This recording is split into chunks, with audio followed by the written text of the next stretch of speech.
Hey everyone, Weebins here, back with another video on something different than what's usually on the channel. So some viewers may not know this, but my friends know that I've been a MOBA player for most of my life.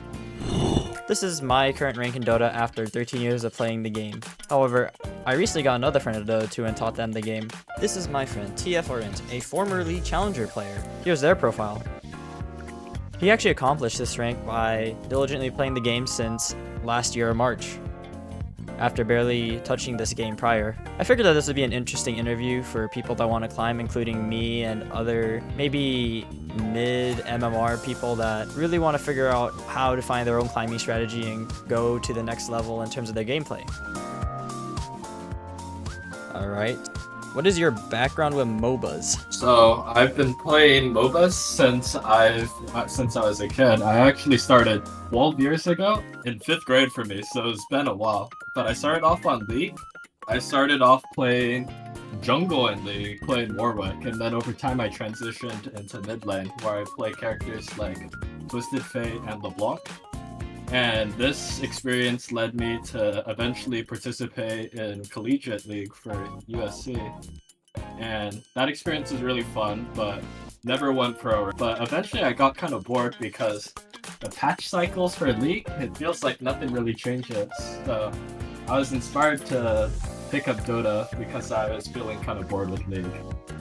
Yeah, I know we always kind of joked and mentioned like, oh, you know, it'd be funny to pick up Dota just to see. I mean, I was always curious to see how far you climb in Dota. I knew you could do better just because you have better habits as a mobile player that likes to play ranked a lot. So, you know, it's pretty cool seeing you make this journey. I actually tried Dota a bit when I first started playing League, but then I ended up sticking with League because at the time Dota just felt more clunky to me. But now I've grown to appreciate the slower playstyle, even though it's not really slower than League. League's definitely slower now. No, like literally if you're like in an average Archon lobby, you're seeing like 30 kills by minute 20. Yeah. Yeah, I was just a little kid, didn't know what was actually going on. I was only playing Riki and Anti-Mage. Ah yes, the classic It was position back one when characters. when Ricky's ult was his E now. So moving on to the next question, I think one thing that we hear a lot from League players is, in general, they are very unwilling to try Dota 2, and why do you think that is? I think there's a lot of reasons why League players are unwilling to try Dota. There's some game mechanics in Dota that are a little weird for League players, such as turn rate, even though it's really not that big of a deal. But I think another reason is the art styles are very different, and some League players, they really like the anime-ish art style, which I personally don't care too much about, but I think that's another factor. But I think the biggest factor is that a lot of League players have devoted a lot of time to the game, and they're unwilling to essentially drop their ego and pick up a new game. I mean, obviously, it's you don't want to just like waste time on something you wouldn't enjoy, but at the same time, it's also like you wouldn't know if you enjoy a game unless you try something different. I mean, I started with Dota and I play League, and I'm like okay at it, but you know, I always come back to Dota for reasons, you know? Yeah, I think the transition from League to Dota for me was like, imagine I was eating KFC my entire life and then I end up trying Popeyes for the first time, you know? It just has a little bit extra spice that League doesn't have that makes it a lot more fun for me. Yeah, that does come down to like the way the games are designed and like the way the design roles and the map itself. Yeah, I think a lot of time spent in a League game, since you have to go back to base in order to buy your items, and everything is centered around the minion wave, so honestly, probably 30% of the League game, you're either walking back to lane or doing nothing. While in Dota, you're constantly doing something, just because the map is always active. And I think that is a lot more fun for me as a person who really enjoys playing roaming playstyles and tempo.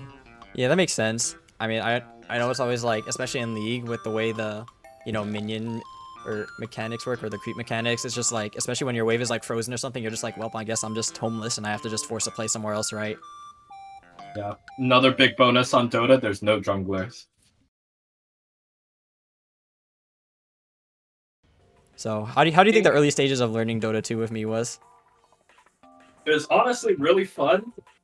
It felt kind of weird for me because in League, your items make your ability stronger, but in Dota, the items make your character like do more things basically. But when I was learning the game, I didn't want to buy any of these active items. I'm a League player, so I go Kaya, Sanj, and I go Dagon 5 Pugna mid. And that was the most fun I had. I just walk up W, Dagon deep, and they just die. But over time, it's like, it gets kind of boring just one-shotting people, and then you just fall off a cliff. And then I'm still learning the game. I'm like, wow, they bought BKB, and now I'm not a hero. Yeah, I remember all the time. You just about like BKBs past like 35 minutes, and you're just like, well, me, I guess I can't do anything else. Yeah, like I spent 10,000 gold on Dagon Aether Lens Kaya, basically. More than 10,000 gold. And then they buy one $4,000 item, and I'm like, huh, guess I'm not a hero anymore. So I think that inspired me to move in more towards the support role. Yeah. And what supports did I start on exactly? I I did play some Pugna support, but I was playing a lot of Dazzle and Silence. Yeah, it was like Dazzle, Silencer, and then you went a little bit into like... Oh, Nyx. The Nyx. Nyx Assassin is when I truly became a Dota player. That was... It gave me my Pugna fix without the falling off. But, yeah, I did start off on 5 after... I played mid until Legend, I think, or mid Archon. Yeah. I was playing mostly Necro at that point, though. Necro, and Outworld. OD. Yeah. Necro, OD, and Void. I stopped playing Pugna mid because it's trash, but... Yeah, I made the transition into 5, playing mostly Dazzle. I was playing with one of our mutual friends who mains 1, so it was fun duoing with them. I'm playing Dazzle. Level 1, I just all-in them with Poison Touch. A lot of fun. But I think over time I picked up my first 4 was Nyx Assassin, and that introduced the roaming playstyle to me, and that's when I began to truly appreciate Dota. I think when I was playing 5, I was still complaining about BKB, right? Yeah, and you just are also just like mad because like sometimes the one just dies on your own and you're just like, well, I'm just here, right? Yeah, but in reality, I just didn't set up the map that well for them. I just didn't know how the game worked. I could press the buttons well, and that was enough to carry me all the way to Legend, but starting at Legend, I had to actually learn how to play the game. Yeah, you kind of had to learn like a bit of the macro, especially in terms of like lane states and how like in Dota there's a lot more options to manipulate it with like creep aggro, jungle pulling, and like... And the importance of playing for the mid runes. I think that's the most important thing for just learning how to play the role, especially as a roaming player. Yeah, for sure. I know it's like when I played 3 with you, like back when you were still in like my MMR bracket, I would just accept the fact that I would just not have a 4 from like 6 to 10 minutes, possibly longer, because you have to do stuff on the map, and like I knew it was like more impactful than you just sitting in the lane with me. It's still like that when I play Earth Spirit, but yeah, I think going into Legend, I was playing mostly 5, a little bit of 4, and getting really good at 5, playing mostly Dazzle, and my Nyx Assassin was able to carry me all the way to Ancient. But Ancient is the elo where people actually know how to play the game. It's where the game really starts, I would say. Most people know their job. It's just that everyone's playing in a different way to try and achieve the same goal. If that makes sense. I think it's like definitely also role dependent, like your level of execution of like the simple things, because I think a lot of high elo coaches in general say whether you're a core or a support, you should just stick to like the basic game plan or the set of fundamental principles that will guarantee that even if you come at a disadvantage out of laning phase, you can still have an impact on the game. Yeah, I think expanding on that, I think a really important thing for climbing out of Ancient would be to stick to a single role and have a pretty small hero pool, just so you could really get good at a specific thing. And then as you get better at the game, you can expand into more characters and more roles. Alright. So, what are some of the things I taught you to make the transition to Dota 2 easier, especially when it came to climbing ranks? So, I think the most important things he taught me was just the importance of pulling early game and just constantly staring at the clock, looking at the next timer, seeing when the Lotus spawns, for example, when the mid lane runes spawn, for example. And also helping me with itemization. I think when I first started playing, I really leaned towards stat items because it's what I was used to. But over time, I leaned in more into important active items for support, like Yules, Force, Hood. Lotus. Hood. Yeah, stuff like that. Yeah, Glimmer. But- Yeah, because I know you used to like buy double null talismans on all your like in supports, and I'm just like, whale shit. 3 null talisman support Aether Lens. Yep. Yep, but yeah, over time I learned the importance of active items, basically what they do, and just having like a stable lane partner. Because in reality, I'd kind of be griefing you early game when I'm playing 4 and you're playing 3, but you would always recover because you're playing something like Tide Hunter and you know how to stabilize the lane really well. So it's nice having like training wheels for me to learn how to play the game. Yeah. And then I had a funny period of time where we just played 1 and 5. And that was kind of like I think at that point I basically knew the fundamentals of the game. I think at that point we were like mid-ancient at that point. I was playing mostly Bane, I remember. Yeah. Bane is still my preferred 5, but yeah, I think a lot of the other 5s I've played, except for Dazzle, they're kind of greedy, but Bane, you really just buy all regen items and just constantly trade to make space for your 1. And I think just seeing the impact that a 5 could have on making the 1 like super strong at the cost of their own gold, but I think seeing the impact that has on the overall game state really taught me how to play a more supportive playstyle, at least for playing 5. That helped us climb. We made it all the way to Divine playing Yeah. Bane. Yeah, pretty much. I mean, in general, Bane like, you and- learned a lot about your consumables, and then you just kind of realize, like, because you have more consumables, you're able to do more on the map, especially when it comes to, like, trading and just forcing some of the timers you mentioned, so that was, like, Yeah. cool. But obviously, I didn't... There was a point in time where you kind of went past me very quickly. So, you know, how did you learn Dota 2 on your own, or what things did you do on your own to figure out your best climbing strategy? So I think the biggest thing was once I got good enough at a point where I can actually understand what's going on, I started VOD reviewing. I'd watch YouTube videos, basically just where it's some Immortal playing a hero that I play, and see how they play the game. And another thing I did was I would watch YouTube videos on important warding spots on the map and timers. And that really taught me how to be more active on the map and just play lane and roaming better. Yeah, because I feel like there's always an opportunity to punish in Dota 2 compared to like other MOBAs if you can look for the right timing and like know when you're able to take like maybe a fight or just force an objective or even just like mess with the other core. If you're really keen on it and like look at the tiny details. I mean, do you wanna shout out any channels? My favorite is Dota Persona. It's kind of funny. There's always this guy in the corner just staring at his phone. But the VODs are very good, and I still watch them to learn new heroes and just be a better support player.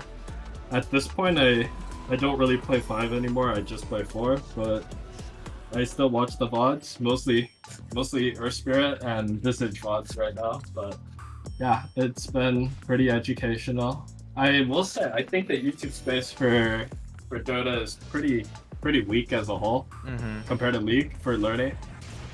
So I think this video fulfills a needed niche in the community for sure. Yeah, I feel like there's a lot of players that are kind of looking to improve, but it's either like, oh, these like pro coaches or whatever, like, you know, people that actually coach full time are teaching like these kind of like upper mid-level players already and like ancient to like take the next step to Immortal, right? But I think like in general the reason I wanted to make the video with you is because like though you do have a fundamental MOBA background and different things, it's like you did technically start from scratch and, you know, you made it to Immortal, which is the highest rank in the game. Now obviously, you know, we're not gonna pretend like there aren't levels to Immortal like there isn't with League and like the difference between low master and challenger, but it's like, you know, I still think this is just something fun to make with you.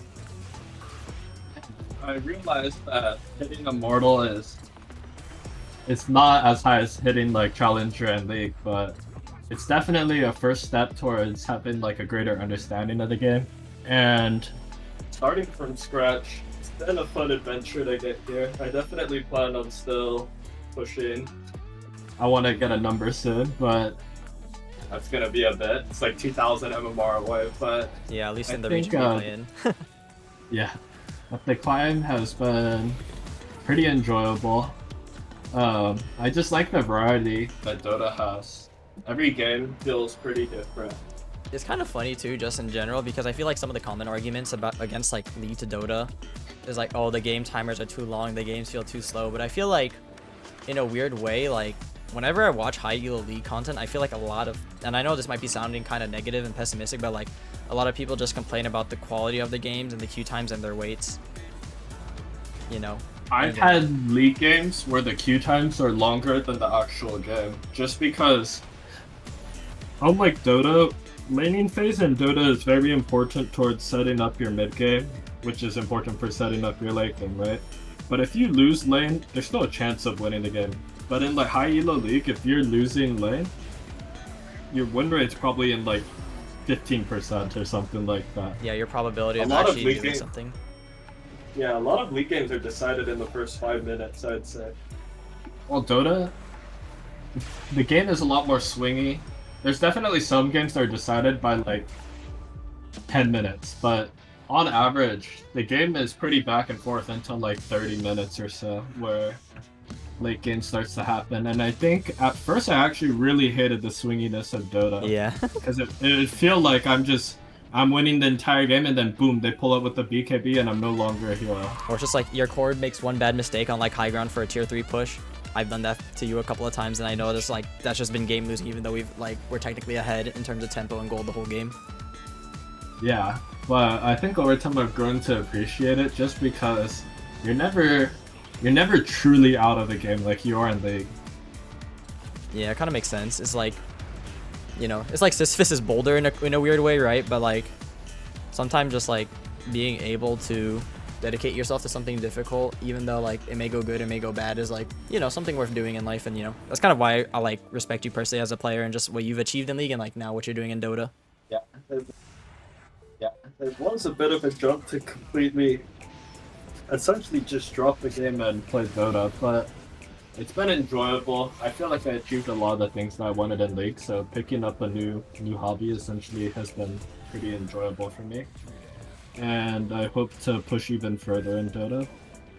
I don't know of any heroes that I'd want to play at this point. I think I'm pretty locked in on the characters that I enjoy, but there's so much variety in Dota. I wouldn't be surprised if I picked up more characters in the future. Yeah, well, it's not going to be Largo. That's all, we know that for sure. Yeah, I'm not playing Largo. Just leave it at that. All right. 41% win rate. Yeah, he also did. I will say he also did use a Dota Plus. Not that that should be a plug, but like, you know, obviously, if you are willing to invest the time, money, and other resources, and this is something you care about, you know, it's worth doing regardless of whatever hobby you're into, whether it's just a game or like something else. It is pretty helpful. Sometimes you do get random troll builds that the AI suggests you, but on average, it's pretty good. But I will say, yeah, don't overly rely on it. Still try to have an intention behind each item that you're buying. Never build Dagon 5 on NiKKE. That's another solid advice right there. But yeah, just build your items with intention. Don't be afraid to ask your team what items you need to. I do that like in over half my games. Just try to communicate. It's a team game at the end of the day. More team game than League.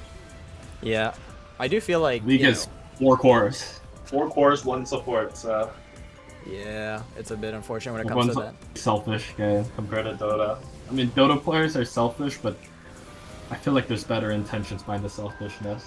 That's fair. That's fair. I mean, I will say the funny thing, especially, is just like, because I watch you play games sometimes online on Discord, right? And or like we're on call, and it's like you don't even like necessarily use mic. You just text, or you know, you just use text chat, and you still like people are able to follow along even with the pings and stuff. So I don't feel like. Yeah, I type and ping a lot for sure. Yeah, it's like you're not even. So funny though. Yeah, absolutely. Just watching me play League and being angry all the time and then swapping to Dota, I'm like in a zen state compared to when I play League. This game is just it's not more relaxing for sure. It's more stressful. Absolutely not. But I think that's Yeah, like, it is definitely more stressful, but it's an enjoyable stressfulness, you know? yeah, I totally get that too. Just because it's just like, I don't know, it's really weird. It's just that I feel like that's another thing we could talk about some other day, but it's not really relevant to the video. But like, yeah, thanks for taking the time to do this interview with me. Hopefully it'll turn out well.